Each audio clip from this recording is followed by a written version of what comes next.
wife, she's the wife of Ibrahim, he's going to take her. So he says to Ibrahim, who's this? Ibrahim says, she's my sister. And what he means, she's my sister in Islam. Like, she's my sister in Islam. She's my sister. So he says, can I marry her? Ibrahim says, no. They're safe. They're safe. Okay. But if he told him she was my wife, he would have taken her. And he would have killed Ibrahim. So he used to take women and kill their husbands. Either force them to divorce or kill them. And take a wife. So Ibrahim, by understanding the dynamics of the law and the mentality of Islam, he managed to maneuver and navigate the situation. Then Allah subhanahu wa ta'ala gives us the story of another man, another person from the children of Israel. And let's read the verse and the translation, then we'll comment on it.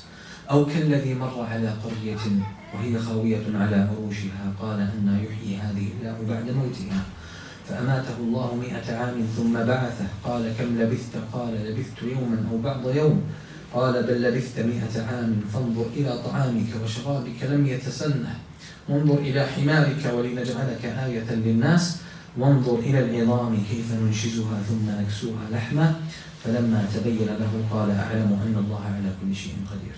Or are you not aware, O Muhammad, of the one who passed by a city which was in ruins? He wondered, how could Allah bring this back to life after its destruction? So he saw ruins and he said, look, it's very unlikely, it's impossible to bring this back to life. So Allah caused him to die for 100 years. He died. For 100 years he remained dead, right? Then brought him back to life. Allah brought him back to life. And Allah asked him, how long have you remained in this state of death? He replied, perhaps a day or part of a day. It was more like sleep for him, right? Allah said, no, you have remained here for 100 years. You remained dead for 100 years. Just look at your food and your drink. Because he had his food and drink and his donkey. They have not spoiled. We have preserved your food for you. And so we have made you into a sign for humanity. And look at the bones of the donkey, your donkey. Look at the bones. It's turned into bones. It died and it decayed and it turned into bones. How we bring them together, then clothe them with flesh. So Allah brought the donkey back to life. From bones into a full donkey. When this was made clear to him, he declared, now I know that Allah is most capable of everything. What does that mean? By the way, we're all sometimes, things get very desperate and we think sometimes Allah is not going to change things. Oftentimes we quickly arrive at a conclusion and we think Allah is not going to change things. Sometimes people look at our states today and they say, how Allah is going to empower the Muslims. Look at the Muslims, look at their state, right? Things happen. Things change. With Allah subhanahu wa ta'ala, everything changes. Everything changes. So there's nothing that is too big for Allah to do. Allah can change everything, but Allah allows humans, to go through the laws of life and to compete with one another so He tests them. That's the reason. Then Allah talks about a story that happened with Ibrahim alayhi salam. وإذ قال إبراهيم ربي أرني كيف تحيي الموتى قال أولم تؤمن قال بلى ولكن ليطمئن قلبي قال فخذ 4 من الطير فصرهن إليك ثم اجعل على كل جبل منهن جزءا ثم ادعهن يأتينك سعيا واعلم أن الله عزيز حكيم. And remember when Ibrahim said, my Lord, show me how you give life to the dead. Ibrahim says to Allah, show me how you give life to the dead. So Allah responds, do you not believe? Ibrahim replied, yes, I do, but just so my heart can be reassured. Allah said, then bring 4 birds, train them to come to you. Anyone worked with pigeons? Pigeons. With pigeons, you can train them when you keep them in a specific location. They will always fly and come back to that, right? That's what pigeons are. So you train them like this. So train them to come back to you, then cut them into pieces. Slaughter them and cut them into pieces. And scatter them on different hilltops. Take like the wing, put it on that top. Take the leg, put it on that top. Take the chest, put it on another hilltop. Like scatter these pieces of the birds. Then call them back. Call them back. And those who train pigeons to come, sometimes you call them back by what? Sometimes whistling, right? You whistle, they recognize the whistle, they come back. They will fly to you in haste. So the pieces will come together and they will come back to you alive. And so you will know that Allah is Almighty and All-Wise. Now Ibrahim is saying to Allah, show me how you bring the dead to life. Was Ibrahim doubting the might of Allah? Obviously he wasn't. But why did he ask this? Why did he ask for that? Why did he ask for it? He says, Allah says in the verse, and he says, I want my heart to be assured. I know it's true, but it's just I want to see it with my own eyes. I want to see it with my own eyes. And it shows that even believers who believe in Allah subhanahu wa ta'ala, sometimes they want to see a sign. It's a human weakness. And Allah subhanahu wa ta'ala recognizes this. Allah subhanahu wa ta'ala recognizes this. Allah subhanahu wa ta'ala sent the Prophet sallallahu alaihi wasallam, and the Prophet ﷺ ascended to heavens and he saw Allah, he saw paradise, and he saw the hellfire, right? With his own eyes. Yet Allah subhanahu wa ta'ala says to him about the Quran, كَذَلِكَ لِنُثَبِّتَ بِهِ فُؤَادَكَ وَنَزَّلْنَاهُ تَنزِيلًا. In the Quran we have sent it down to you, in segments, so that we reassure you, we make you more firm in your faith. Why? Because people go through times of weakness. So they need a reassurance. They need a reassurance.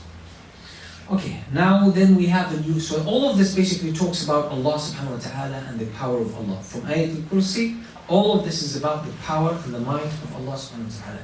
Then Allah now is going to make a shift in Surah Al-Baqarah, where He will talk about spending for the sake of Allah. So these are quite straightforward, quite simple. We will read them and read the translation and make a very short commentary. مثل الذين ينفقون أموالهم في سبيل الله كمثل حبة أنبتت 7 سنابل في كل سنبلة 100 حبة والله يضاعف لمن يشاء والله واسع عليم. الذين ينفقون أموالهم في سبيل الله ثم لا يتبعون ما أنفقوا منا ولا أذى لهم أجرهم عند ربهم ولا خوف عليهم ولا هم يحزنون قول معروف ومغفرة خير من صدقة يتبعها أذى والله غني حليم. يا أيها الذين آمنوا لا تبطلوا صدقاتكم بالمن والأذى كالذي ينفق ماله رئاء الناس ولا يؤمن بالله واليوم الآخر فمثله كمثل صفوان عليه تراب فأصابه وابل فتركه صلدا لا يقدرون على شيء مما كسبوا والله لا يهدي القوم الكافرين. مثل الذين ينفقون أموالهم ابتغاء مرضات الله وتثبيتا من أنفسهم كمثل جنة بربوة أصابها وابل فآتت أكلها ضعفين فإن لم يصبها وابل فطل والله بما تعملون بصير. Let's read the translation. Allah says the example of those who spend their wealth in the cause of Allah is that of a grain that sprouts out into 7 ears, each bearing 100 grains. So one grain could ultimately, when you grow it, when you plant it, it could ultimately give 700 grains. He says every time you spend for the sake of Allah, it's just like you're planting a seed. You plant one seed, you receive it from Allah subhanahu wa ta'ala on the day of judgment, how many? 700 times. That's why the Prophet says, Al-Hasanatu bi'ashri amthaliha. One good deed is multiplied 10 times with Allah. And the Prophet said, if you recite Quran, each letter you recite is written 10 times for you. It's 10 times for you. Not one hasanah, 10 hasanah. And then he says, وَيُضَاعِفُ اللَّهُ لِمَنْ يَشَاء إِلَى 700 ضَعْفٍ. And Allah multiplies for people up to 700 times. Depending on what? intention. The intention you have, the more of a sincere intention you have, the more the numbers and the rewards you're getting from Allah subhanahu wa ta'ala. So anytime you do something for Allah, or you spend for the sake of Allah, like you give $1 for the sake of Allah, remember, if you give it sincerely, you could actually be getting it back from Allah subhanahu wa ta'ala. How much? 700. 700. That's how things work with Allah.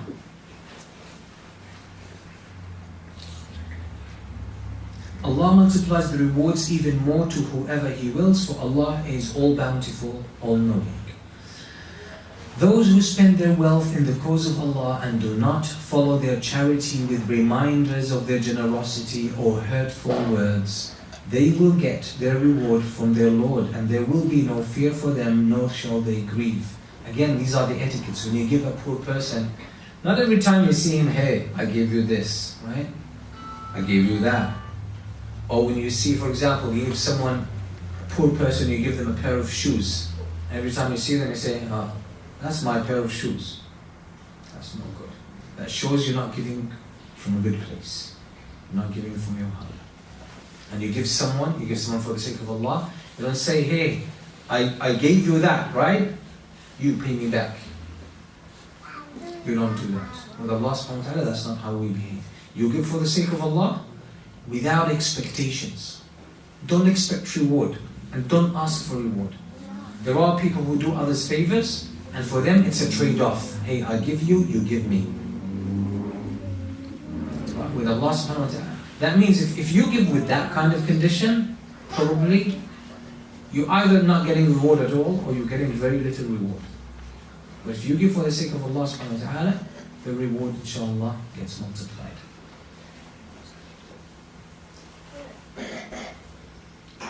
Kind words and forgiveness are better than charity followed by injury, and Allah is self-sufficient, most forbearing.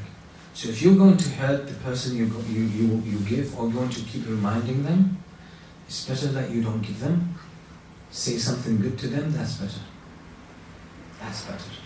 A beautiful word is more valuable on the side of Allah than a charity that is given conditionally. And it shows that this all, shows where this sadaqah or this charity is coming from. And then Allah subhanahu wa ta'ala says, "O believers, do not waste your charity with reminders of your generosity." Allah is saying that if you give charity and you keep reminding the recipients of that, you are jeopardizing losing the reward and wasting it completely. So don't waste your charity with reminders of your generosity or hurtful words, like those who donate wealth just to show off and do not believe. They do that to show off, and they do not believe in Allah on the last day. Their example is that of a hard, barren rock covered with a thin layer of soil, hit by a strong rain, leaving it just a bare stone. Such people are unable to preserve the reward of their charity. Allah does not guide such disbelieving people. Allah is saying those who give money to show off, and they don't give it truly for the sake of Allah. They might say for the sake of Allah, but in their hearts, they're not giving it for the sake of Allah. They're giving it conditionally, they're giving it to expect reward, they're giving it to get recognition, to show off. Allah is saying these people, Allah said the charity is like a seed or like a grain that you plant and it grows. Allah is saying these people are like a hard stone. It has a small thin layer of soil over it. When rain falls, nothing is going to grow, but the rain is going to wash away the soil and it will remain as a barren, solid rock. It's not going to give anything. It's not going to give anything. But Allah gives the example of those who spend for the sake of Allah. So Allah says, وَمَثَلُ الَّذِينَ ينفقون أموالهم ابتغاء مرضات الله وتثبيتا من أنفسهم كمثل جنة بربوة أصابها وابل فآتت أكلها ضعفين فإن لم يصبها وابل فطل والله بما تعملون بصير. And the example of those who donate their wealth seeking Allah's pleasure and believing the reward is certain, is that their example is that of a garden on a fertile hill where heavy rain falls, it yields up twice its normal produce. If no heavy rain falls, a drizzle is sufficient, and Allah is all-seeing of what you do. Again, so Allah is saying, give from a good heart. Give from a good heart, and give having certainty that Allah will give you back. Don't ever have doubt. And there was a beautiful story, by the way. I think it was in Hassan al-Basri.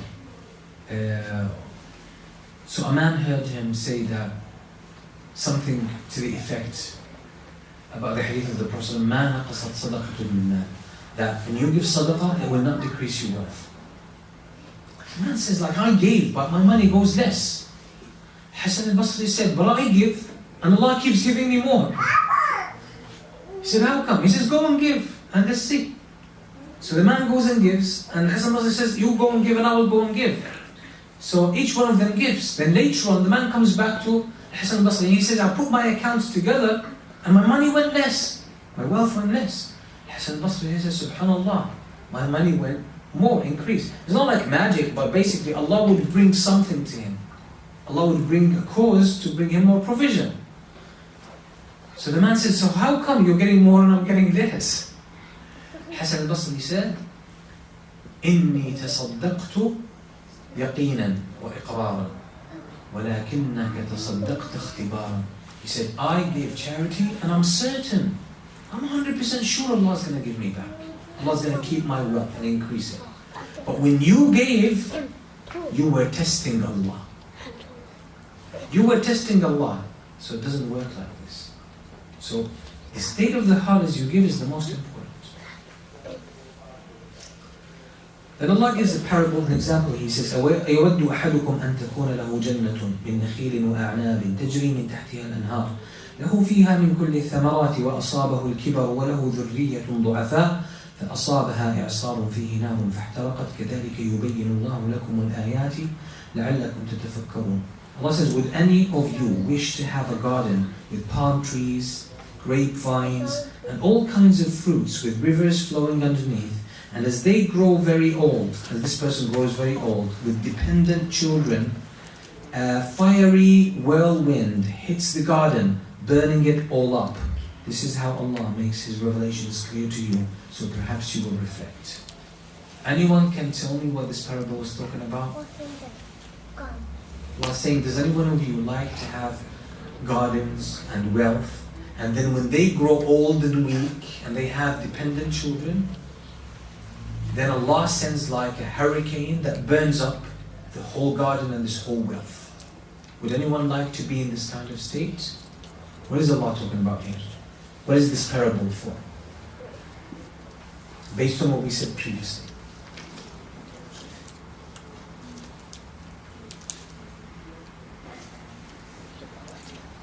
Reward?